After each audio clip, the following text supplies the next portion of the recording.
This is the beginning of our,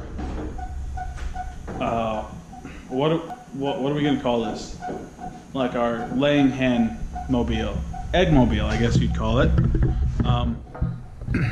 We bought, I say we, but it was really me, bought a really rusty old trailer that was in very rough shape. My brother bought a welder and some bar material and patched up the places where it was welded through. We took out a lot of the leaf springs and just kind of welded it straight on so it's super sturdy. Got it to the point where we think it's good, and then we built this frame on the bottom out of treated lumber. And now we're taking some old concrete forms that we had lying around just to try to save on lumber, because building materials are crazy expensive right now. And we're framing up the walls. And once we have the walls up and in place, then we're gonna put, here, I'll show you what we're gonna do. I'll show you.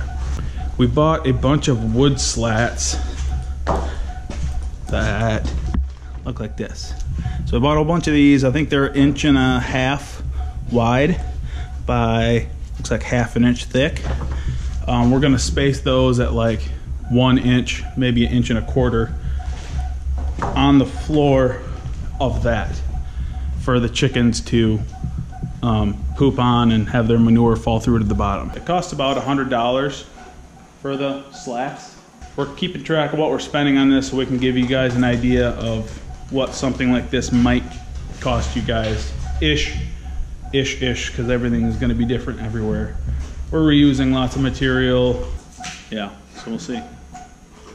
How long have we got to make this, to build this the rest of the way? A little over a week. Like a week. Our goal is to get this done in a little over a week.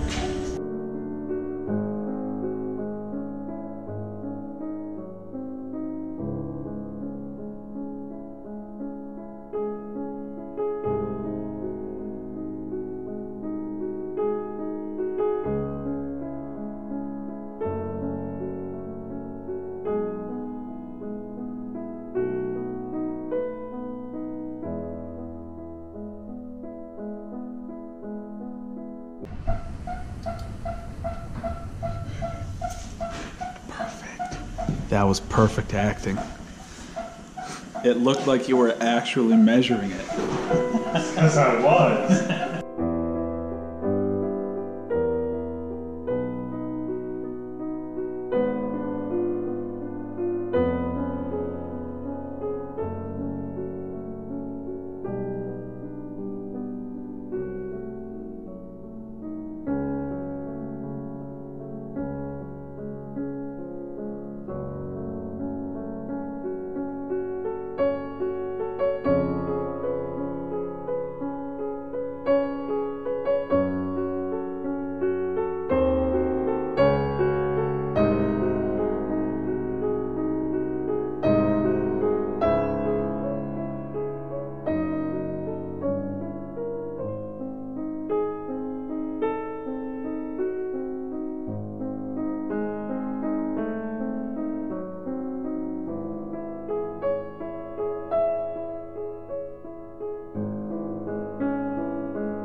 Listen, I think classical music is underrated. I'm here in the pasture. Here is the Eggmobile, completely finished. So it is 3 feet high by 10 feet long by 8 feet wide. It's just on a single axle trailer that I purchased for way too much money for the quality that it was in when I went and picked it up. It's got a ball hitch here on the front that we have attached to a like a trailer dolly. So to move it, you just pick this up, push forward, push backward. Works really good. Now the center of gravity of this Eggmobile, I guess it'd be called, is really close to the axle. And so the shelter was a bit tippy. And so what we did was put a tote on the front, and that holds about 150 pounds of feed when it's full. And our feed for these guys was coming in 100-pound bags. So we filled it full, and then once we took 100 pounds out of it, we just put another bag in until that weighs the front down. And then we also have, you see it? They're just a gravity-fed water. I think it's 7 gallons that we have in there.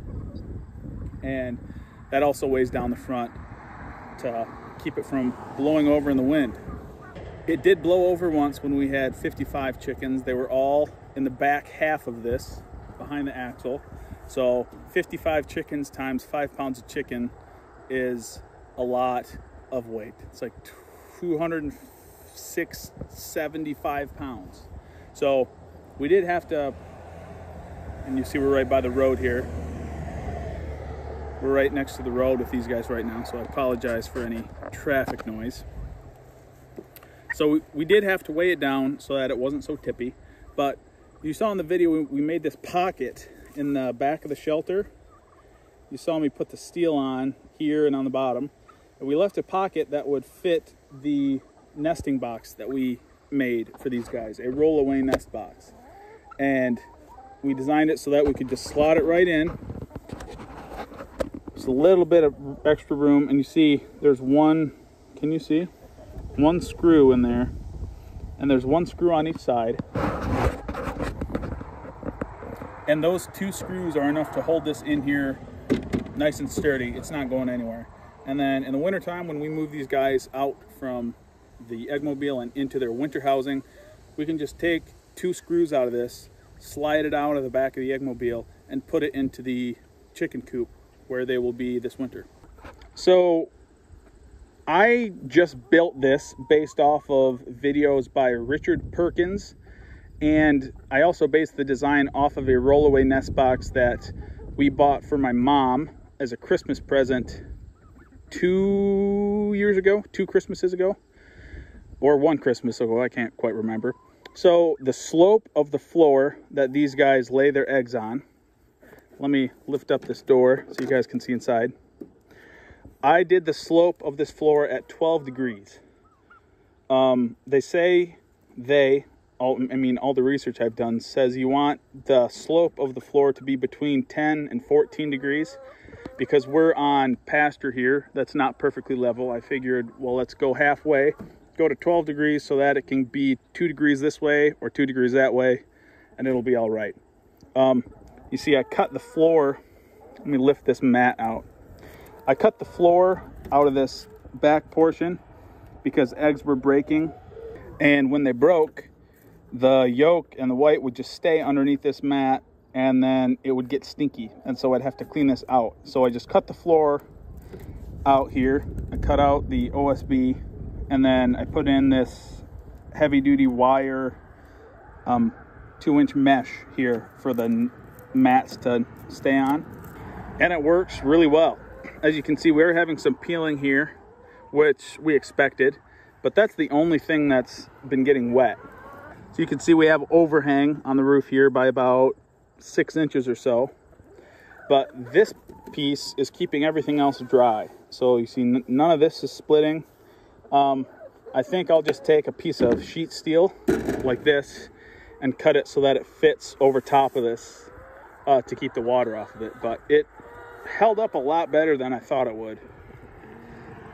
So this nesting box is probably 7 feet wide, and it was handling the 50 hens that we had out here really, really well. We weren't getting any eggs on the floor or laid in the pasture much at all. They all had access to the nest box, and they were getting along really well. We did sell half the hens because we were having trouble selling the eggs, finding people who wanted to buy them. So now we have 25, and I'm still glad we have this, even though we only have 25. We'll probably get more in the future, but it's working really, really well, and we haven't made any modifications to it. It's all worked really, really flawlessly. So I'll give you guys a peek on the inside here. So we have been using this for April, May, June, July, August, for almost 6 months. And you can see it's very clean in here. Hardly any manure built up, even on the frame here. It's very dry. I can smell chicken, but I don't smell chicken poop, which is good. So, oh, I can see I missed an egg in the nest box. You see that egg in there? I'll have to go grab that. But working really good. The ventilation we have in here is working really slick. So let's talk about what it cost to make this.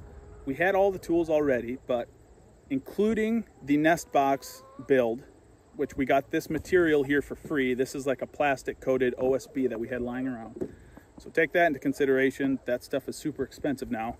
But it cost about $700, including the trailer we bought and all the lumber. Now we reclaimed the steel also. But if you were buying everything brand new, you could probably, well, it's hard to say now that lumber prices are so high. But when we built this 6 months ago, it is currently September 17th of 2021. We built this for $700.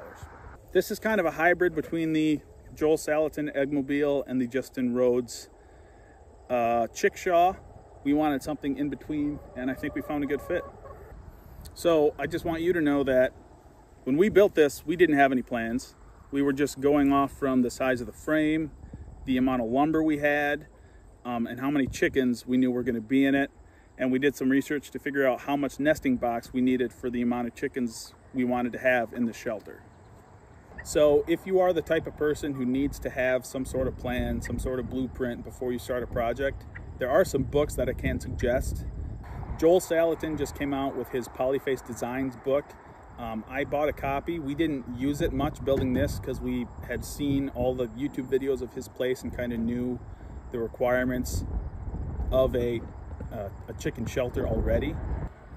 But if you're that type of person, I suggest Joel Salatin's Polyface Designs, and I know Richard Perkins just came out with his book recently on Kickstarter. I'm not sure if you can still get it, but that one is, I'm not sure what the title of that is, but Richard Perkins also has a Ridgedale Farm Builds. I believe that's what it's called. I'm pretty sure that's what it's called. Ridgedale Farm Builds. And that, to my understanding, has more farm structures that you can use. He uses more of like a lean-to type eggmobile. It is on a smaller scale, so if you're looking for more of a small scale thing, you can look at that. Joel Salatin also just came out with it. This sounds like a Joel Salatin ad, but all his books are good. Polyface Micro. So I haven't gotten it yet, but it sounds like that book is more about taking the Polyface infrastructure and portable animal housing and shrinking it down to a homestead scale. So it's not 1,000 hen house on wheels. It's something that you can put your small homestead flock in, but still make all of your homestead infrastructure portable. So if you're looking for a small scale type infrastructure, that might be the book for you. But that's it, guys. Like the video if you like the video. If you didn't like the video, hit the thumbs up button twice so you like it, and then dislike it. But don't hit the dislike button. So that's it for me, guys. That is our Eggshaw, the Chickmobile build.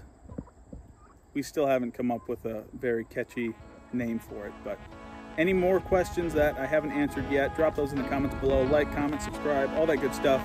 And I'll see you guys on the next video.